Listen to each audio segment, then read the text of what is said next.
85 साल की उम्र में इनको जोड़ों का दर्द, पट्टों का दर्द का मसला आ गया था। डॉक्टरों ने इनको इंजेक्शन लगाए कि ये गुदा, क्या कहा था डॉक्टर ने कि क्या हो जाएगा, गुदा आ जाएगा और गुदा बन जाएगा, आसानी हो जाएगी। जी जी आसानी हो जाएगी। फिर क्या कहा था कि ऑपरेट करेंगे, घुटने चेंज करेंगे, बाकी इलाज तो ऑपरेट का ही कहा था कि ऑपरेट करेंगे। बैठे आप बैठे। आज जो मैं नुस्खा बताने वाला हूँ, आप इसको बना के घर पे इस्तेमाल करें इंशाअल्लाह ताला। उन लोगों के लिए देखिए, जैसे इन्होंने ऐसे बहुत सारे लोग हमारे पास आते हैं जो जल्दबाजी में ऑपरेट करवा लेते हैं, डॉक्टर की पेन किलर मेडिकेशन खाते हैं और बाद में उनको बताया जाता है कि जी इसका आप गुदा बन जाएगा, आप घुटने चेंज करवा लें। गरीब आदमी के पास खाने के पैसे नहीं है, वो घुटने कहां से चेंज करवाएगा। जो मैं नुस्खा बताने वाला हूं, आप इसको घर पे बना के इस्तेमाल करें। पहले इसको बना के घर पे इस्तेमाल करके खुद खाएं।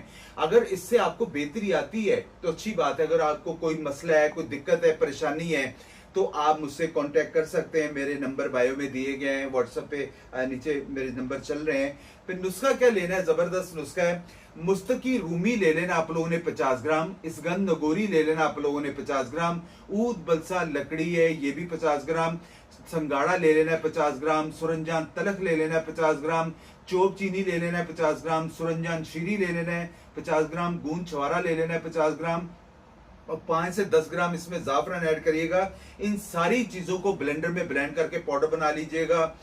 1 चम्मच सुबह नाश्ते के बाद और 1 चम्मच रात को खाने के बाद। अगर आप शुगर के पेशेंट नहीं है तो इसमें शहद मिला के मजून बना के पेस्ट बना के आप वो भी इस्तेमाल कर सकते हैं। इंशाअल्लाह ताला अल्लाह ताला आप लोगों को, मेरी तो दुआ है कि अल्लाह ताला कभी किसी को किसी की मोहताजी में ना लेकर आए। चलते फिरते इस दुनिया से रुखसत होना चाहिए, मोहताजी बहुत बुरी होती है।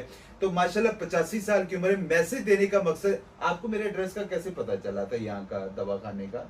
सर आपके एक पेशेंट है जिनकी रिकवरी, जिन्होंने आपको मेरे पास भेजा, उन्होंने सजेस्ट किया था कि आप वहां जाएं, हकीम साहब के पास जाएं। अभी मैंने इनकी रिपोर्ट देखी तो इनको ऑलरेडी गैप आया हुआ है, हड्डी बिल्कुल टेढ़ी हुई हुई है। तो मेरी कोशिश है, इनको मैंने बताया कि तिल का तेल भी लगाएं और ये नुस्खे को भी आप, इन्होंने तो प्रॉपर्ली अपनी मेडिकेशन ले रहे हैं। आप जो नहीं आ सकते हैं, जो अफोर्डेबल नहीं है, वो इसको घर पे बना के इस्तेमाल करें। कोई दिक्कत है, परेशानी है, आप मुझसे बात कर सकते हैं। इंशाअल्लाह ताला उसके हवाले से जो बेहतर से बेहतर रहनुमाई होगी वो आपको लाजमी दी।